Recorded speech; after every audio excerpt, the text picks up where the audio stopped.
Et bien bon par exemple, c'était une très bonne idée. Mais le problème est que c'est passé dans la prière pour les Salema qui nous connaît et pas notre chef de l'État. Format de procédure de faire. Les pays qui sont les institutions de ces pays doivent recourir aux hommes de Dieu pour traiter alliance avec Dieu et ses pays. De Dieu, quel Non! Non! Il y a solo. Niveau de tout le monde à Mogo, na de tout le la cause à prière pour les cas qui nous donnent le stade de martyr. Papa, nous devons faire face à l'esprit de la casse. Mbote n'habitent pas Ignace Bozwami, Topesibino Mbote. Nous sommes dans la joie de nous retrouver encore autour de cette émission Diplomatie et Spiritualité qui est vraiment la vôtre et autour de laquelle nous aurons à exploiter beaucoup de domaines, beaucoup de choses qui lient la force, la domination de quelque chose ou de quelqu'un sur une autre personne ou sur autre chose. Et vraiment c'est sur base desquelles que nous allons porter débat autour de cette émission. Et le Seigneur nous a fait grâce cet après-midi d'avoir sur ce plateau de Plein de Grâce TV un homme de Dieu excellent avec qui nous aurons à partager ces grands thèmes. Il s'agit donc de l'évangéliste Rachidi Koji. Bonjour homme de Dieu. Bonjour maman Flore. Comment vous allez? Dieu fait grâce. Dieu fait grâce. Bien qu'il y a le coronavirus, Dieu fait grâce. Vraiment, Dieu fait grâce. Que Dieu soit loué, Dieu fait grâce. Et nous souhaitons aussi que Dieu fasse grâce aussi chez toi qui est en train de nous suivre en ce net moment. Et notre mission est bilingue. Et nous parlons de la diplomatie et de la spiritualité. Je sais que des fois, ça dépasse l'entendement de certains, ça dépasse et des fois, ça interpelle, des fois, si c'est un examen, des fois, on dit qu'est-ce qu'elle veut encore celle-ci. Mais nous allons ressortir des clés qui font que des choses ne puissent pas bien marcher autour de nous et chez les autres, ça peut bien marcher parce qu'ils ont eu à régler certaines choses que toi, tu n'as pas la connaissance, sur lesquelles tu n'as pas la connaissance. Alors que Dieu soit loué, nous allons pas nous attarder là-dessus. Nous allons parler avec notre invité, l'évangéliste Rachidi Koji, qu'on appelle actuellement mon général. Pourquoi mon général? Bon, je préfère qu'on en parle. Et Dieu soit loué. L'évangéliste Rachidi, tout ça, la diplomatie spiritualité. Pour nous, la diplomatie et l'accès et même wapi. Merci maman Flore. Je crois na mokili barret les alaka et même na bagé à banamike on qui barret les ali même j'ai mon a posé on est salama il faut régler mon rézal pour les bien. OK, la diplomatie c'est la connaissance des traditions qui règlent le rapport mutuel des États. Donc là ici le boyebi ya balolenge ya kusala ba makambo pona ko yekolisa ou encore ko sangisa ba bikolo ebele. OK, dans ce sens. Bon na lolenge na biso ba na nzambe bipa ini to ko vandisa makambo yele. Bon, ko vandisa makambo to ko vandisa ngona domaine ezali purement spirituel. Na diplomatie o ezo sangisa biso na bokonzi ya likolo na biso ba eta ya se ya mokili bokonzi ezo kamba mokili na bakonzi o nzamba tina mokili ezandenge nini esale makandenge nini nzamba za likolo tela kutu bastronon basali bazwi mayele bakoti na bainspiration ya makasi bamati meti baomona place nzamba ovanda te mais nzamba alingi kaka place na bato na se nzoka ye aza likolo mingi ndelingi biso tokobala na nana ye malamu. Merci maman Flore. Moi je pense que la Bible dit toute autorité vient de Dieu. Avant que l'institution mokili ezala bokonzi ya likolo ezalaki Dieu c'est une cause sans cause. Nyonso ozosama na mokili ya malamu euti epa nzambe ba institution mokili oyo batrouve basinspiraki na makambo oyo eza na kati ya bible po bayeba ndenge bakoorganize baita na bango. Lokola toute autorité vient de Dieu yango ozomona les loyaux, bakondi baza partout na mokili. Par exemple, dans Mboka na biso Congo, toza na mokonzi. Toza na gouvernement zo kamba biso. Mais ngene bisayo loko moko, tu ne peux pas parler na ba état ya mokili. Ça m'appelle sans ko bana bokonza likolo. Lorsqu'on dit les royaumes des cieux, c'est-à-dire c'est un état, c'est aussi un état. Oyoyo, ils ont kamba mapé na mutu. Mais état wana, ils allaient état moko supérieur, ils allaient kola ba état nyonso. Parce que Bible zo bana biso, Job azotuna, Nzamba azotuna na Job alobi, connaît-il les lois du ciel qui dirigent la terre?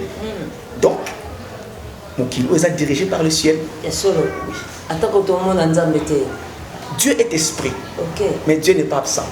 Il n'est pas absent. Il est toujours présent. Mais qu'est-ce qui prouve que Dieu n'est pas absent? Qu'est-ce qui prouve qu'il est vivable? Qu'on peut le toucher aussi? Il y a un pont. Pont très important pour atteindre Nzamba. Et ça n'est pas. Tu belé, dans Nzamba. Oui, maman Flore, actuellement, dans Mboka na biso to souffrir na maladie moko. Il y a diplomatie. Mais diplomatie aux alliés purement spirituelle. Oyo batbazo ignorer. Yango zo monezo sala ba cause ba faillite be na mboko. Bien sûr. Nzamba mona na raté, mais Nzamba mona na. Si vous en avez besoin Nzamba, il y a des intermédiaires. Bien sûr. Neti wapi neti bon neti solo lo tout ça pour ça bon. Bien que Nicolas batbaso côté le bique au de Chine, batbo de Chine. Mais la question n'est que de Chine, ambassade de Chine les alliés. Il n'y a que des États-Unis, ambassade des États-Unis, ils ont une représentation officielle. Il y a Mboka, Mboka, on peut servir de pont. C'est quoi une représentation à Nzambe, à officielle, pour servir de pont, tout le monde à Nzambe, ok. Avant toute chose, il y a ce qu'on appelle l'élection. La Bible dit ce qu'il a connu d'avance, il les a appelés. Ce qu'il a appelé, il les a justifiés. Ce qu'il a justifié, il les a glorifiés. Comment on Nzambe, tout le monde n'est pas appelé, parce que non, on a Nzambe na ko sambela. Pour so Nzambe faut sambela, mais attention. Nzamba zaka na kata prière té. Et ça na biloko mususu Nzamba pesa biso ngo déjà machango kata bato. Apesa biso machango kata bato. Ya rapporte Paul lobby, nous portons ces trésors dans les vases d'argile. Ça veut dire bon Nzambe wana ba grâce soit nous portons na kata banzo ta bato. Ça veut dire que Nzambe azana ba représentant na moki et ba représentant ngo mona bango basali ya Nzambe. Basali na Nzambe. Église te basali na Nzambe. Je ne parle pas de l'église parce que avant que l'église ezala, Nzambe po église ezala fo Nzambe tinda moto. Parce que porte Paul lobby ndenge ni ba côté soki ba tinda mi bazate. Gloire à Dieu, n'aimez que bateme bazolanda biso. Mituna na bino vraiment ils sont les bienvenus autour de ma camion so isoté yama. L'homme de Dieu est clair en disant que Nengeneni, église Rosala, c'est comme ça Nzambe azate. C'est que le lobby so que yebika kende église ndé vous allez représentation mais le lobby ça Nzambe il va dire ça rachilia ici so ezali mosala Nzambe. Na lo Nengeneni to comprendre. En fait, tu ne peux pas parler d'une ambassade ceux qui sont ambassadeurs azate. OK? Donc pour beaucoup qui n'aiment pas ça to sala to tongi bâtiment moko to benyo na to beto bik to bono sangana awa. Mais ceux qui leader azate ba osani. Possible. Donc mboka moko bako tonga ambassade na kati mboka musa pays mususu. Mais ekozala na impact c'était parce que représentant légal na bango azate.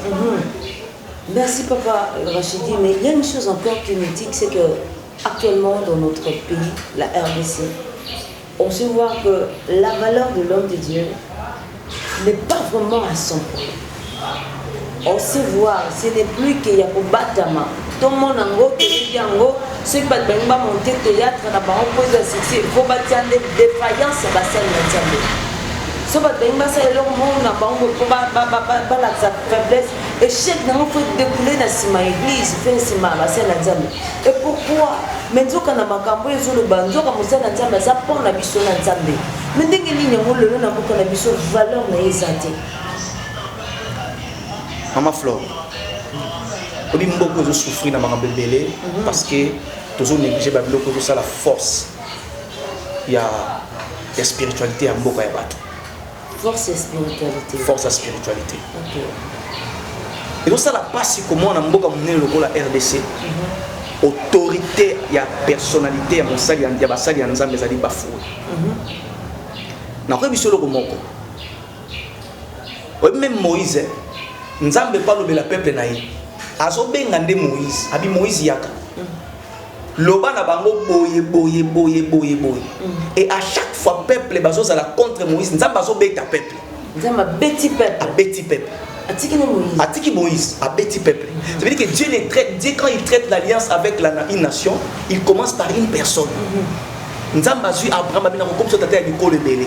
A su ka mutu moko. Est-ce que Abraham tabota 12 tribus à Israël? Non. Mutaboti 12 tribus à koko ya Abraham. Donc ça veut dire na mboko yo aussi longtemps autorité ya basali ya Nzamba et qu'on a bafoué, ce pays n'évoluera pas. Merci évangéliste Rachidi. OK. Je suis d'accord avec toi.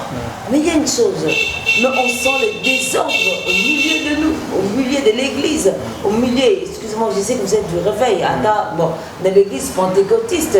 Tout le monde est ordre. L'imbisanga est la chose qui nous dérange partout sur le Kabalobi. Attends, le Vatican, l'Italie, les Bakoufi, les Corona, Papa le BT. C'est quand tu es battu Nzuka, force à battre force à battre qui va s'en aller dans le BT. Si ministre est mort bimananzela pour aller à Sabatuke, pour bimananzela pour nous gagner Kenzamba ya, il y a soit big qui c'est le seul qui peut nous sauver. Bah beaucoup de collègues intermédiaires à bassin Nzambe. Il y a des sangai toujours qui ne voient pas. Et qu'est-ce que ça signifie? Namakamo toujours les qui s'en vont. C'est Flo. On a sauvé le cri dans le désert. Tout son amour qu'on a au Congo.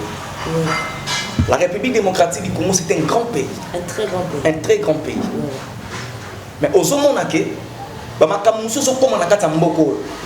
c'est parce que ils ont la batumoko oyo bazu ba tradition moko ya libanda.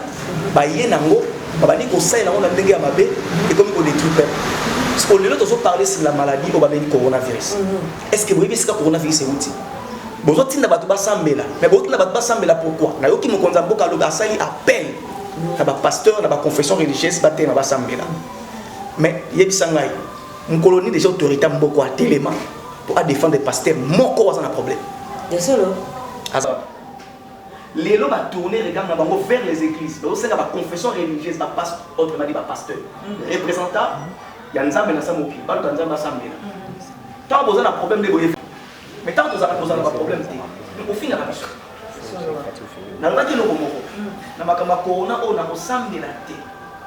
C'était un avion. Vous savez pourquoi?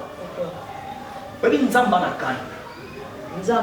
Nzamba na kanda c'est fleur. Maladie aux hommes, c'est un problème spirituel.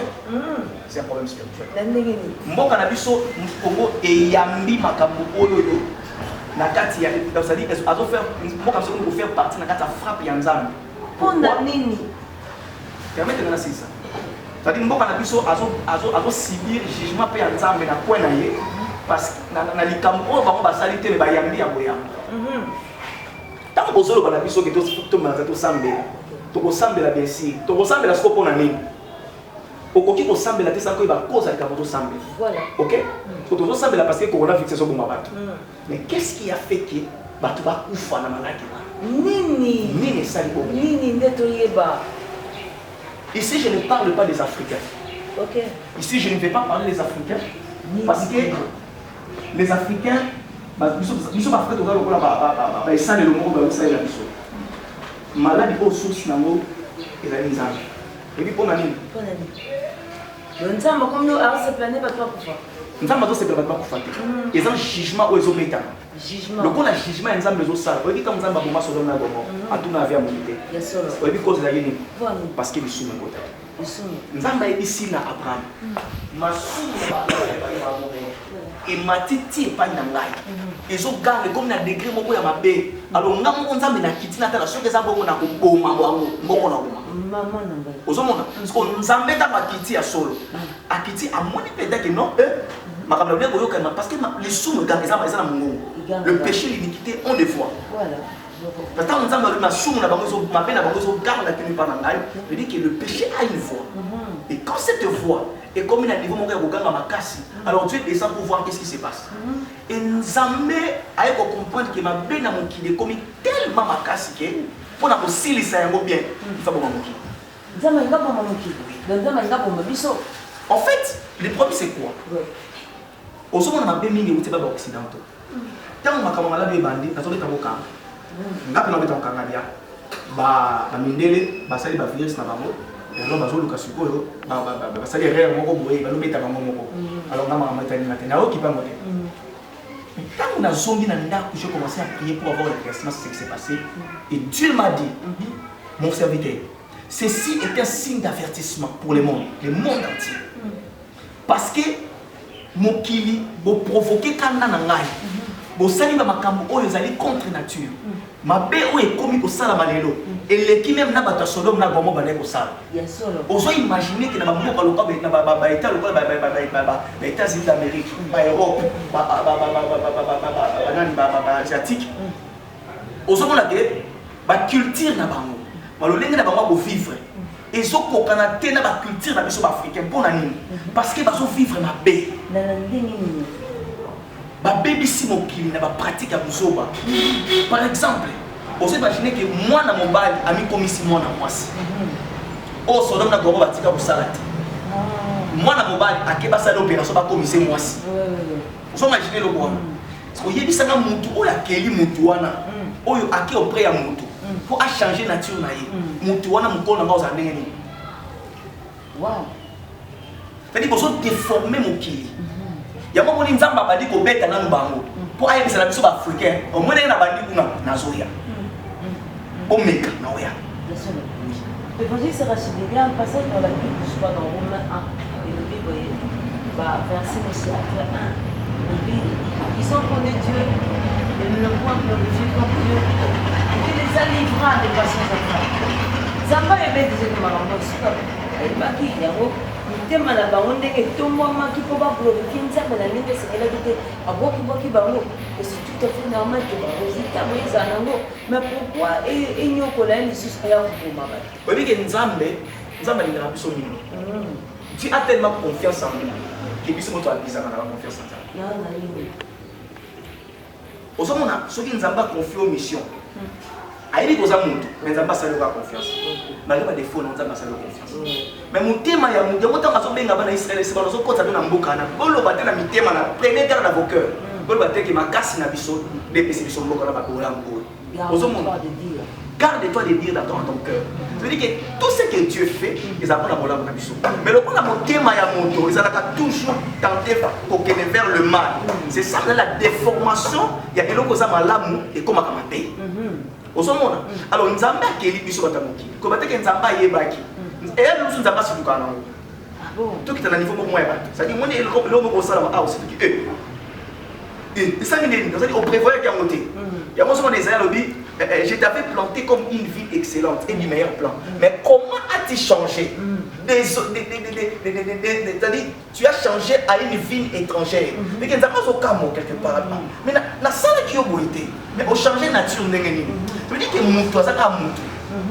Alors, le quoi, nous avons ça nous confiance. Parce qu'on a pour ça, ma propre. Ma penchant na yemo ba mabe. Alors à ce moment-là, ce qu'on pense à casser le bois, il fallait ta frappe. Tant qu'on avait ta frappe de temps jour. C'est comme nous c'est jamais. Le nom du message que aux enfants panzambe. Les camots à frappe panzambe pourquoi? Maman Flore. Oui, j'étais en train de prier Dieu. Seigneur, pourquoi les hommes sont en train de mourir comme ça? Tu m'as dit parce qu'ils ont allumé le feu de ma colère. Ils ont allumé.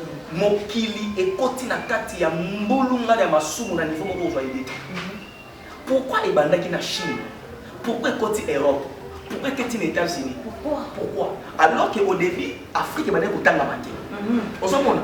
Pourquoi? Parce que ma bemingi ezakuna. Yesuno. Niti ma bemingi na Chine. Na piste d'exemple. Ozomona mutu azobala nyama. So otangi na Lévitique, maman c'est ça na Lévitique. Ozomona Lévitique bilobi moi c'est à koki ko bimana nyamate mutu akoki ko bimana mobile ko bimana na muningane mobile té ils allaient confusion Parce que les amis, abomination. Parce que nous avons l'institution à Bango. Le Parlement à Bango, l'institution à Bango. Ils ont voté la loi. Ils ont permettre Niamana Moutou Babalana. Nous avons mais c'est ça la démocratie. Nous vivons dans la liberté.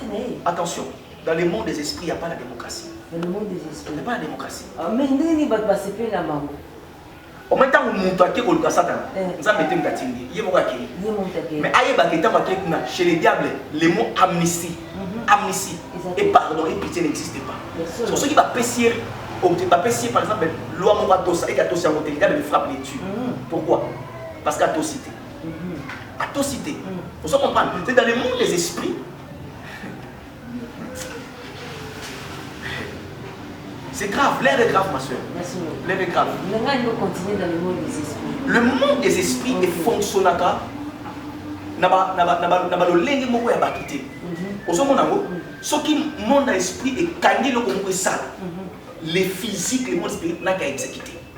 Osomona ngo, alors makambo est continue dans le domaine spirituel. Pourquoi? Parce que Dieu est esprit. Alors le fait que nazo beta bango, pour pas la capacité pour guérir maladie wana. Il faut savoir pour ça invite. Autant à Microsoft, on a découvert que ça coronavirus. Mais les scientifiques, les bababas prouvaient en gros qu'il y a quelque chose de scientifique qui a été monté. Masala qui est assemblage de Nathalie, c'est ça, venait du serpent. Nasuki nani moko ya chauve-souris. Basali si on y a un petit coronavirus, c'est incurable tout ça. Oui, nous avons soka siliki. Nous avons bêta. Et comme on a tant ça va vivre ça va. Tu sais Dieu est miséricordieux compatissant. Nous avons bêta bana ici na kata désir. Atini ba nyoka ba soba. Moïse a télé na dé nous avons to kufa. Kaka yimo nous avons appelé sous forme la vie de Moïse soit serpent de quel ça va nous monter à bobika. Donc Dieu est en train de frapper jusqu'à ce que colère n'est pas comme suka. Et tant qu'on n'est comme suka, mais n'a pas besoin de vaccin. Pour sa forme, la forme est et dit que ça vient. Tous les les serpents derrière. Mais c'est quoi la résolution ou la solution? En fait, j'ai vu des hommes de Dieu chercher la miséricorde de Dieu. Tous ces gens vous savez pourquoi les gens de Dieu demandent qu'ils n'ont pas les parce qu'ils ont compris quelque chose. Ils ont compris que maladie, c'est par rapport au péché. C'est par rapport au péché. Oui. Mais pourquoi les chefs de l'État, en fait, les chefs des présidents, des républiques, comprendre parce qu'ils sont coupables. Ils sont coupables par rapport à la loi, à la vote, à l'institution, à l'établissement, à l'État. Mais les tibissos, tu votes à la loi Mongoté. Yoka, tu votes à la loi Mongoté. Est-ce que Moko est dans l'alliance avec Bessala Manasada? Oui. Ok. Oui, Moko est dans l'alliance. Une fois dirigeant numéro 1 à Mboka, à continuer à travailler, il y a que le gouvernement va travailler là, mais il va pas travailler. Pourtant, il va travailler, Zamba s'est retiré. Pourtant, Zamba s'est retiré, il va que Mboka les autres pour sans Zambé. Parce que Dieu est au centre. Un pays où Dieu n'est pas au centre, l'absence de Dieu est totale. Et quand l'absence de Dieu est totale, nous avons dit qu'on va dans l'église, on va travailler dans la miracle, mais puis on dit qu'à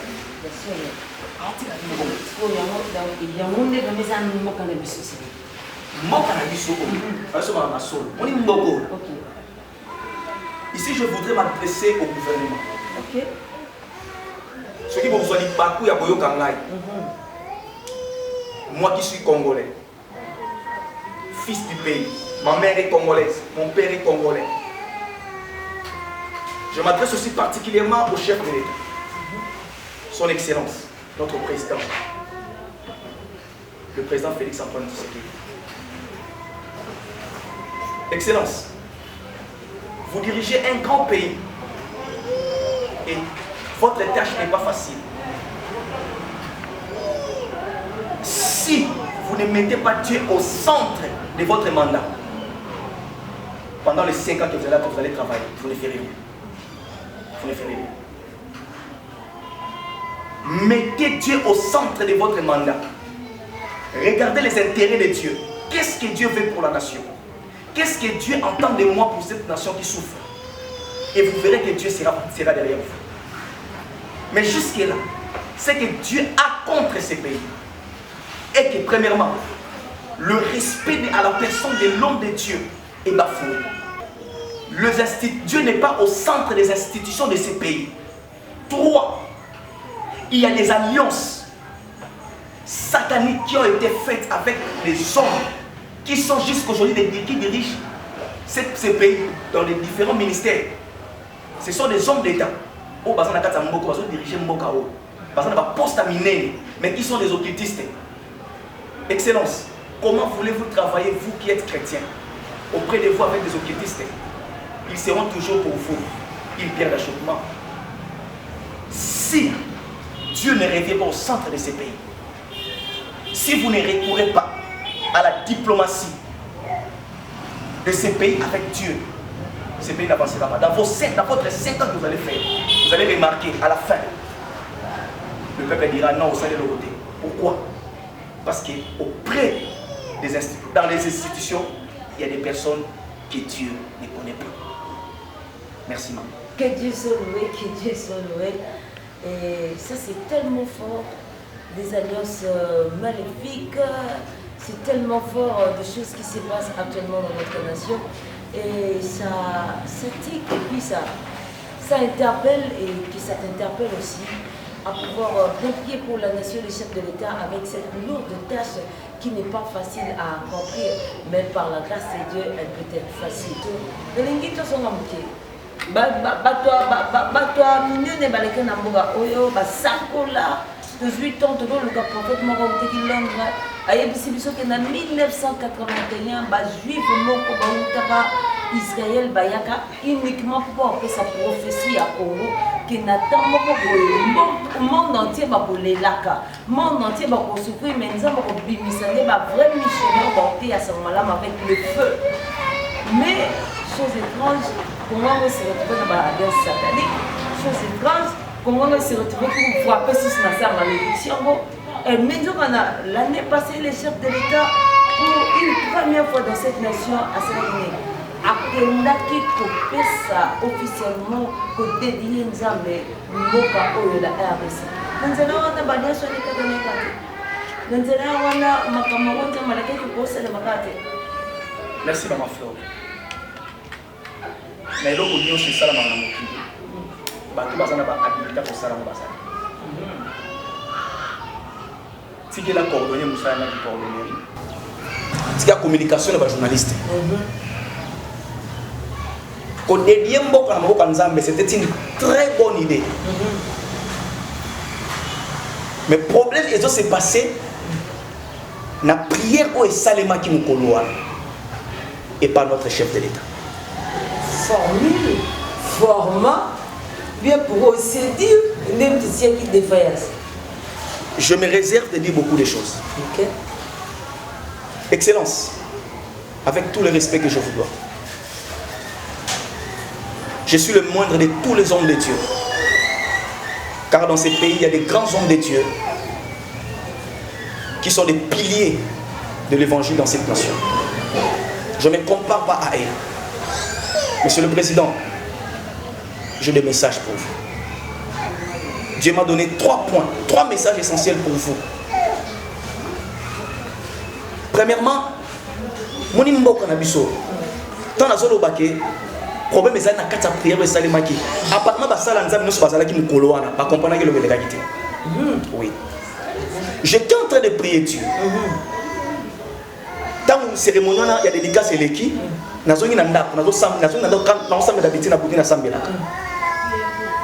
Et Dieu me fait voir le président de la République, à la Kisingaï. Et Abani Kolaksangaï, prière au Salemaki. Et tant que la prière Salemaki, n'a pas fait la prière Salaki contre le président de la République. Et retourner contre lui. Tant que le président de la République a lobby, j'ai détruit ma œuvre, ma œuvre Satan n'a pas détruit. Maman. Oui, quand mon contact a sali prière, on a un normal. C'est un chrétien. Mais quand on a zongi, Dieu m'a dit, à Fungoli Mitumba, n'a pas esprit, bah géant mboko, oyo akoko faire face na bango te. À moins que asala na bango alliance bango moko bayokana. Yango moni na kosenga na mokonzi biso mboka. Avec beaucoup de la maya mission, avec beaucoup de larmes. Papa Tikala chrétien. Tikala chrétien. Parce que niveau bitumba na kata mboko na bitumba o ya cause prière o eleka ki mukolo na stade de martyr. Papa ozo faire face là ba esprit o ba lekona makasi. Malgré le chef de l'État. Malgré le chef de l'État. Et c'est là qu'il a compétence à président de la République à détruire ça ma bé mboko. Vous avez la compétence à nani. Tala. Et ça là qui n'a pas. Tant que nous avons le Coran, ça n'a pas comme on a passé dans les amis qui mi bazo beta maboko bazo sauter bazo digna bazo sepela bazo na moni moka beta ki moi shit abeti shit. Tant na zongi si film wana bien na zongi si émission ni parti on a bien. Je vis ça na simbi mutu. Mais il fallait qu'après prière, on va s'en aller à président de la République, na 4 va s'emmener la pona, il va la prière à couverture. La zone de Moutuna n'a il était vraiment au sala. Prière wana. Oyebi, je vais citer son nom si vous me le permettez. Le bien-aimé Alain Moloto. Quand il a commencé l'initiative, il y a Eden, ensemble pour la défense de la nation. Oyebi, combien de bitumba Moloto Swaki? Combien de bitumba Moloto Swaki? Je vous dis la vérité, Moloto qui n'a martyr pour Namoko, c'est oui. C'est toi l'homme de Dieu qui nous a fait. Moloto est parti martyr parce qu'il voulait la délivrance de sa nation. Il voulait la délivrance. Yamboko Monamboka les a sauvé Namoko à Satana. Sauver Namoko à Satana. C'est pourquoi, à ce qui vision, il y a Kobundisa Misala Mabé à Satana Namoko. Non! Non! Il y a solo. Moloto. Ne jouez pas avec cet homme de Dieu. Okay. Il était l'ange de l'adoration dans ces pays. Moloto était un homme de Dieu. Amen. Tout ce qu'on peut dire de Moloto après sa mort, je m'en fous de ça. Ce que je sais, Moloto avait la mission de prier pour cette nation. Et la prière que Moloto faisait chaque fois dans la triomphale avait des effets très puissants dans le monde des esprits. Contre les esprits chiens qui dirigent ce pays. Je vous dis la vérité. Qu'est-ce qu'on voulait faire maintenant? Il fallait éteindre cette flamme parce que Moloto a dit témoin gênant contre Bamaram Naboko. Mais dis-moi, il était habilité ou pas? Moloto. Qu'il était habilité, il avait ses pleins de pouvoir. Pourquoi? Non, pourquoi? Il était habilité parce qu'il avait reçu le mandat de Dieu. Moloto avait une vision. Moloto avait reçu la révélation. Alors, nous avons appelé ça que mission n'a pas semblé la bonne mboka. Mais le coup la mboka na biso balingi bolang te balingi nzambete. Waouh.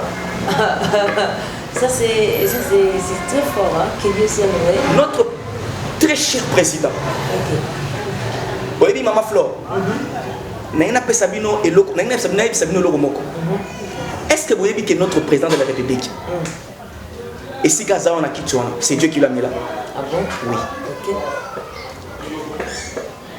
Excusez-moi de le dire, ça n'engage que moi. Na lingara pour voter été. Na boya pour voter. En fait, j'étais contre ma campagne avec mon Saranate. Pourquoi?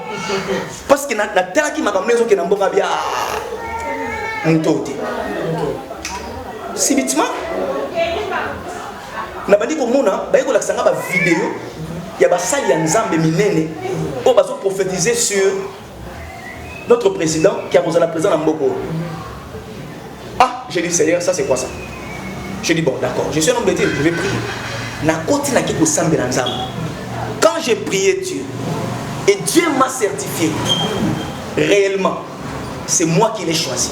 Dieu ne vous a pas, ne vous a certifié. Dieu m'a certifié que le fait que le président de la République, le président Félix Antoine Tshisekedi, à l'époque, c'était les hommes politiques qui venaient vers l'église pour chercher à écouter Dieu. Mais aujourd'hui, c'est maintenant nous les hommes de Dieu qui allons faire la politique. Moi, je ne le ferai pas. Confusion. C'est la confusion.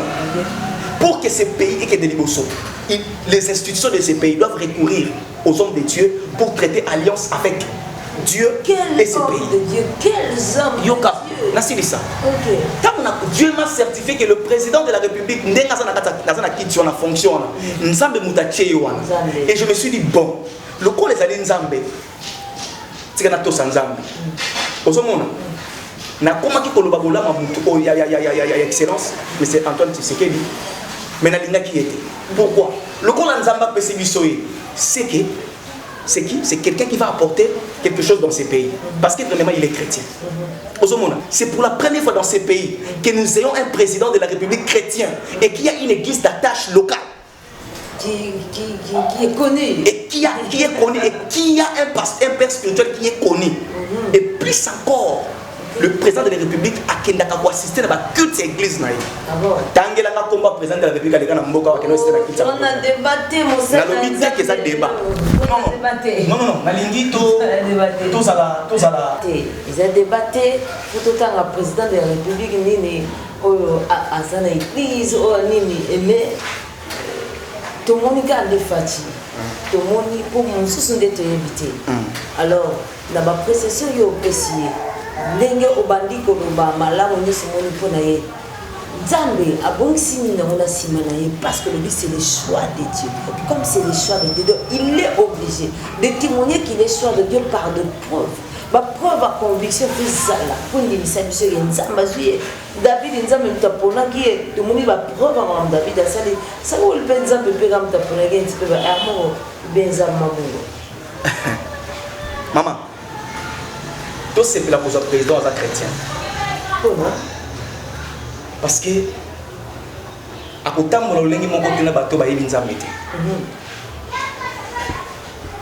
le président de la République, Excellence, Félix Antoine Tshisekedi, c'est un président de choix de Dieu. Au bout de David, tant que gouverneur Juda, Israël va mais le coup là, c'est choix ensemble, Macha Brazita. Tout Israël va reconnaître que David Yonenza Mapona qui gouverne Bissou. Bon Matabo Kita, le président de la République, notre président actuel, c'est Dieu qui l'a mis là. Le coup là, mais c'est que Dieu a contre les institutions de ces pays, c'est quoi?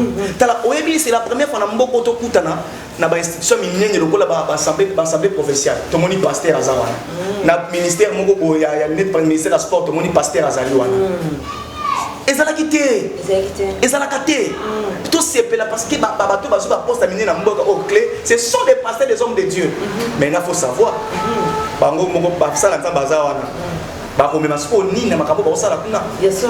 Écoutez maman. Mais quand Dieu m'a parlé, je dis ok, je vais l'accompagner. Et c'est comme ça que j'ai porté mon suffrage. Je suis rentré, c'est notre frère chrétien, tout soutenir.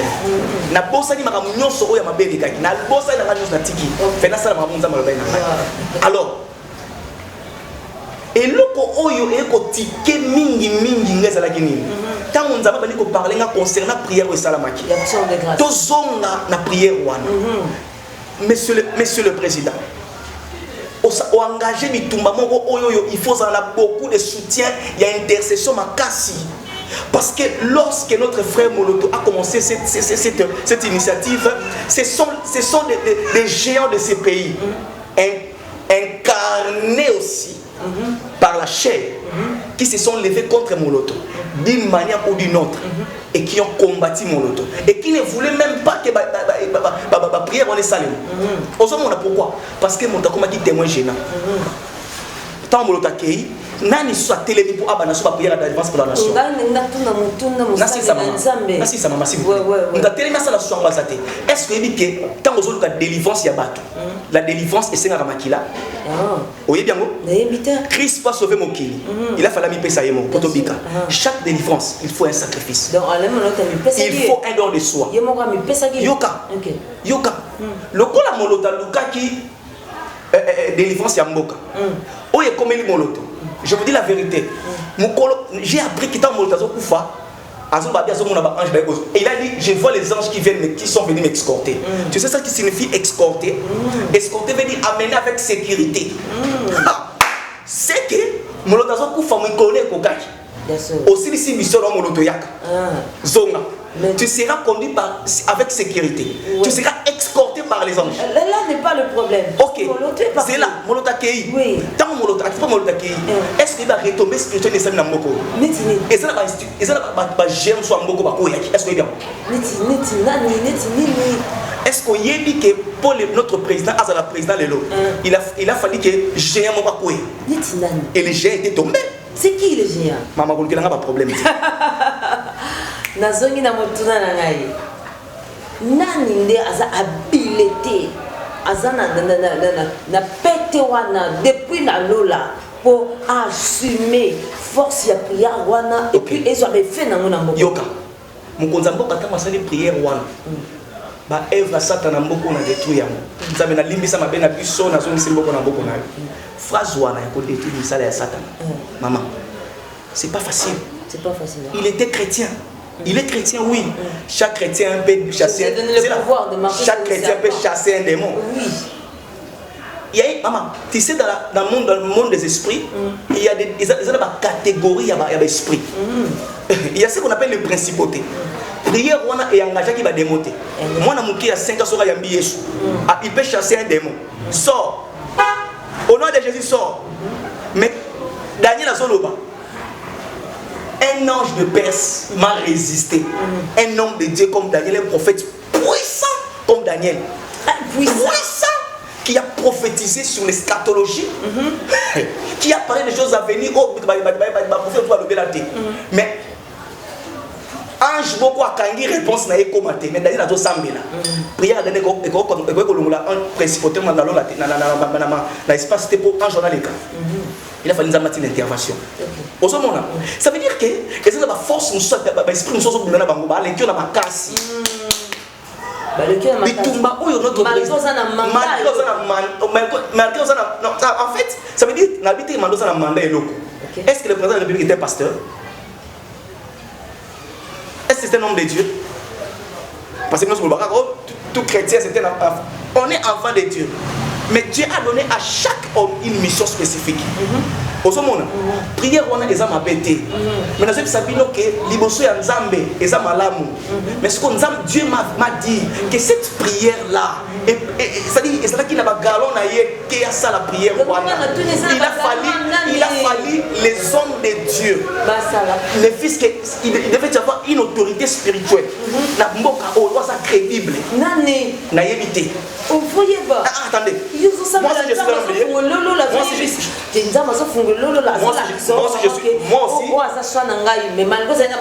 mais quand nous sommes crédible pour nous répondre à la mission là où nous intervenons.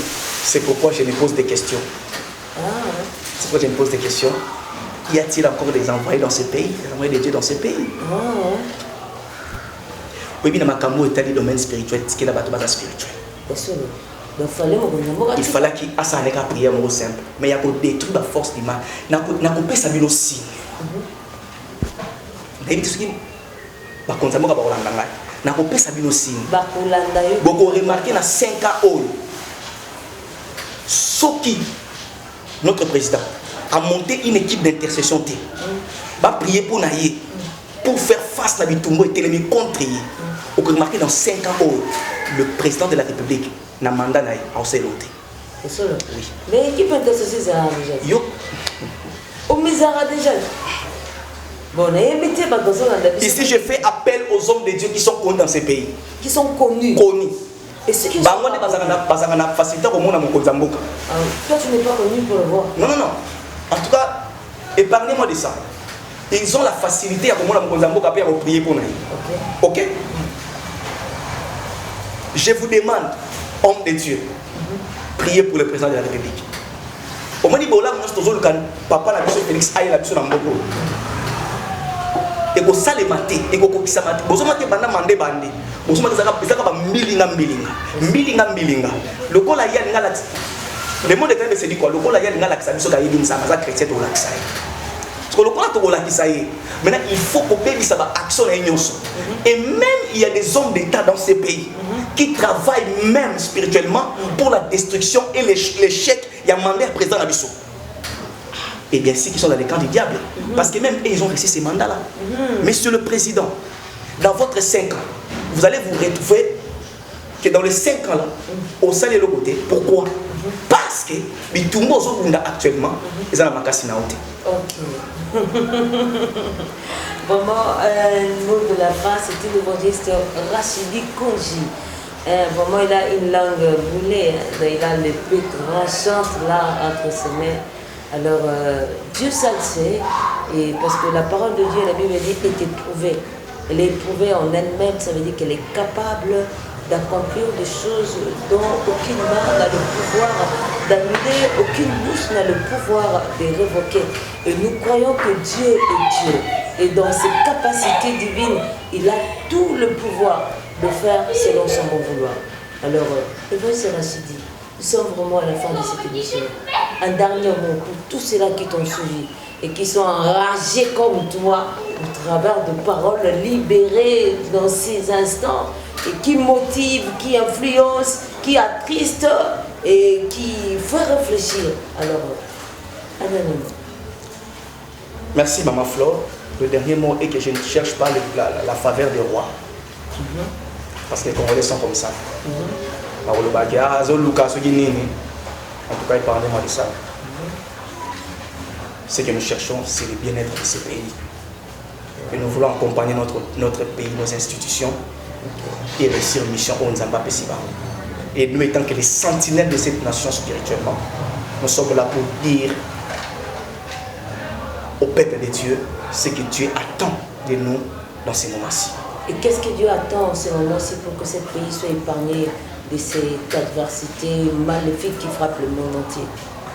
Non, je parle maintenant de notre pays. Okay. Il y a 3 points. 3 points. Premier point, il faut qu'on rétablisse l'autorité de la personne de l'homme de Dieu dans ce pays. 2, il faut que Nzamba Koma le centre au centre de l'institution Yamokao. 3, bato basala ba alliance, to basala ba alliance na Satana. O basala toujours baso homme d'état le ba dirigé ba lomba. Eh bien, très chers téléspectateurs, vous avez suivi combien ça a été crucial cette émission qui nous a fortifiés, qui nous a réveillé l'esprit et qui fait que je sais que M. Boti n'habite ma bateau, dans ma colère prophétique et Bakisami pour ma valeur ya Bonzabe na kati ya mboka na biso. Et nous louons ce genre d'attitude d'une manière ou d'une autre et nous profitons de lancer cet appel à tous ceux-là qui nous suivent et à tous ceux-là qui veulent participer de loin ou de près pour soutenir de telles initiatives, nous soutenir dans cette émission, soutenir de tels hommes de Dieu pour qu'on diffuse rien que la vérité, la parole de Dieu dans son entièreté pour apporter réellement la vie et la lumière. Alors nous sommes là, écrivez-nous, le numéro de l'homme de Dieu aussi sera affiché, nos numéros aussi seront affichés et écrivez-nous sur notre compte Facebook Plein de Grâce TV et sur la page aussi et veuillez aussi nous appeler sur notre numéro WhatsApp, nous avons 2 numéros WhatsApp et nous aurons toujours à vous répondre dépendant de toutes vos préoccupations. Que le Seigneur Dieu nous fasse grâce et nous bénisse et tous ceux-là qui nous soutiennent déjà de long de près et que le Seigneur Dieu nous fasse encore grâce, bonne guérison à tous ceux-là qui souffrent déjà et que le Seigneur Dieu étende sa main qui nous guérisse de ces fléaux maléfiques qui frappent le monde entier. Alors, et que le Seigneur Dieu nous bénisse, nous nous retrouvons très prochainement. Derrière la caméra, c'était Gradine Toto et Isaac Carlos, j'ai oublié, et je n'ai pas oublié la famille de l'homme de Dieu et son église, et qui est toujours derrière lui pour le soutenir, la famille biologique, maman et ses frères. Et son église, je n'ai pas non plus oublié la famille Macron qui a toujours prié pour que Plein de Grâce aille de l'avant et non plus mon pasteur, le pasteur Jérémy Simboni. Alors nous nous retrouvons très prochainement. Au revoir. Au microphone, c'était votre ambassadeur. Bye bye.